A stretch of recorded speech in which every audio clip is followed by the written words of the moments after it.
Selamat pagi semua. Hari ini kita akan sambung lagi subtopik yang semalam. Masih lagi 5.1. Hari ini kita tengok ciri-ciri kekongruenan segitiga. Awak dah tahu semalam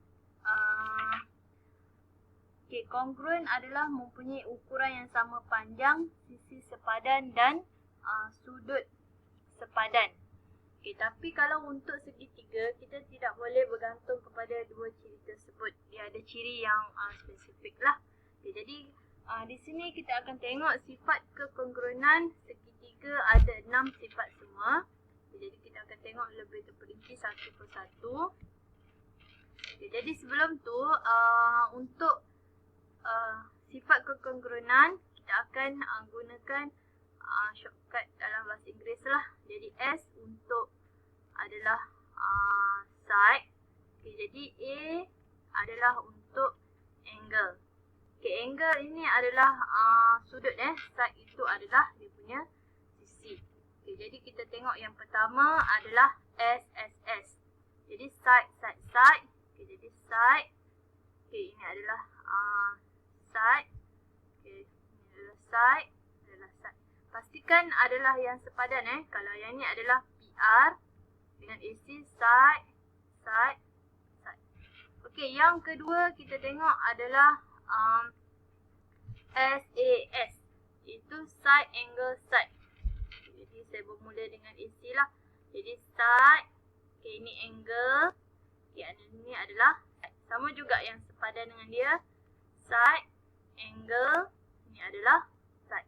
Pastikan sudut ini adalah tercangkum di antara dua sisi yang sama saiz. Jadi awak ikutkan dia punya formula ni turutan SAS iaitu side angle side. Seterusnya yang ketiga kita tengok adalah ASA. ASA adalah angle bermula dengan BAC. Jadi angle side angle. Yang sepadan ni pun samalah.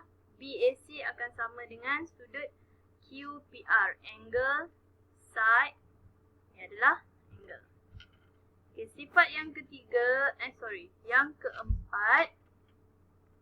Yang keempat kita tengok di sini adalah AAS iaitu angle side. Angle side bermula dengan BAC. Jadi angle ini akan sama dengan QPR. Jadi angle ini adalah angle side. Ini adalah side dia. Yang kelima sudah. Yang kelima adalah AAA iaitu angle. Jadi angle. Ini pun samalah angle. Pastikan luas pasangan segitiga mestilah sama baru dia dikira kongruen walaupun dia punya sudut sama. Walaupun sudut sama tapi kita perlu pastikan luas dia sama baru dia boleh dikatakan sebagai kongruen. Yang terakhir sekali adalah yang keenam iaitu SSA adalah side angle. Jadi ini adalah AC. Side angle. Sama juga yang ni side angle. Jadi sudut ini adalah bukan tercangkum antara dua sisi. Maksudnya ini side kan tak boleh berada di sini. Sama ada di sini ataupun di atas. Lepas tu luas pasangan ni mesti sama juga. Kalau tak sama, dia bukan kongruen. Jadi kita tengok contoh.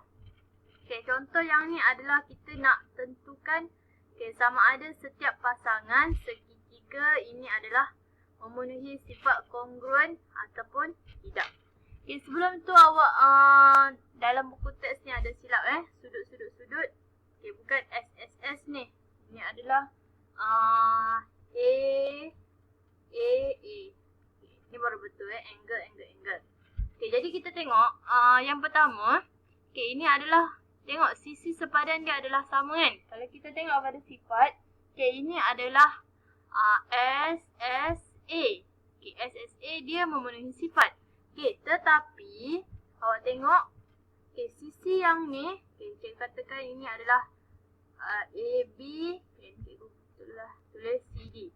Okey, jadi sisi AB ini tak sama dengan CD. Okey, bila ukuran sisi dan sudut yang lain adalah berbeza. Okay, jadi bila kita kira luas adalah tidak sama. Jadi sebab itu dia adalah bukan kongruen. Okay, yang seterusnya ini adalah kita tengok setiap pasangan sudut adalah sama. Jadi kalau ikutkan sifat ini adalah AAA. Okay, tetapi dia bukan kongruen. Sebab apa? Sebab ukuran semua sisi sepadan adalah berbeza. Okay, yang ni adalah 3 cm. Okay, ni 6 cm. Okay, ni 5 cm, 10 cm, 4 cm, 8 cm. Okay, tidak sama. Jadi luas adalah tidak sama. Okay, walaupun awak kata ini macam berkadaran kan. Okay, tapi dia tidak boleh. Dia kena wajib sama. Baru dia adalah kongruen. Okay. Jadi kita tengok yang seterusnya. Contoh 3. Okay, contoh 3 ini adalah bawah ni adalah dua segitiga yang kongruen. Okay, jadi dia kata diberi sifat kekongruenan. Segitiga yang digunakan untuk menentukan kedua-dua segitiga adalah kongruen ASA. Jadi dia ASA. Jadi angle, side, angle. Okay, jadi dia suruh lengkapkan dengan menggunakan ciri ASA. Jadi kita tengok contoh dia. Okay, jadi sudut dia, okay, ini adalah yang asal. Okay, yang asal. Okay, jadi sudut dia ACB. Okay, jadi ACB sudut pada C kan. Okay, jadi ACB di sini. Okay, angle. Okay, side. Dia buat mula sini. Okay, jadi angle, side, angle. Jadi dia punya sepadan bersama lah. Okay, jadi ini adalah DCF. Okay, DFE. Okay, jadi angle, side, ini adalah angle.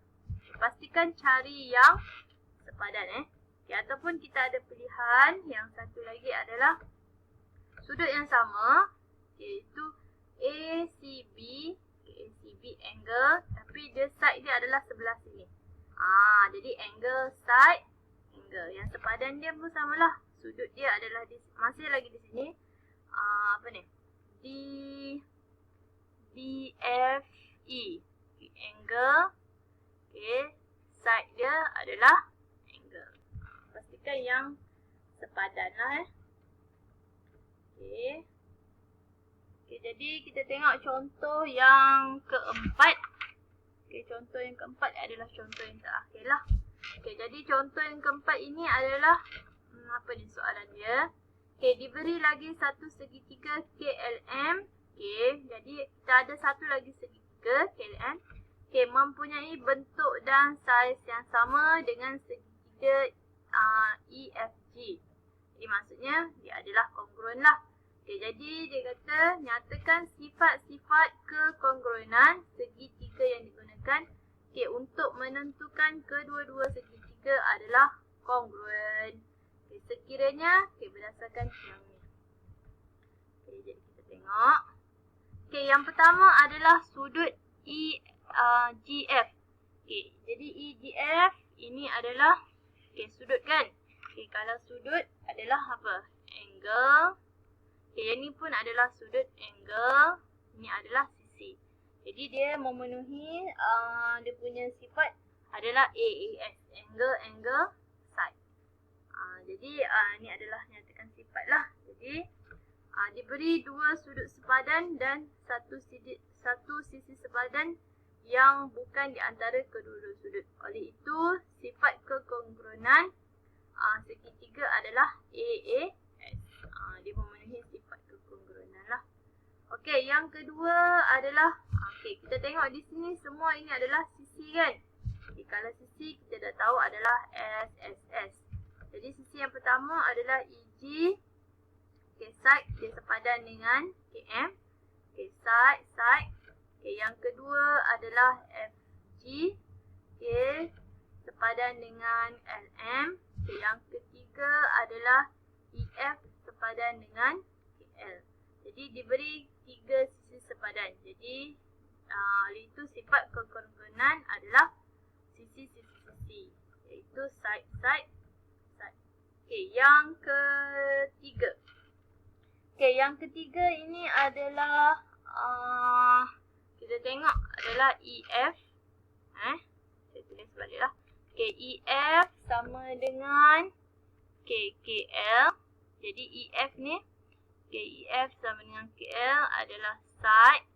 Okay, lepas tu sudut FEG akan sama. Okay, sama dengan dalam soalan LKM. Okay, FEG ni adalah angle. Jadi SA yang ni. LKM angle.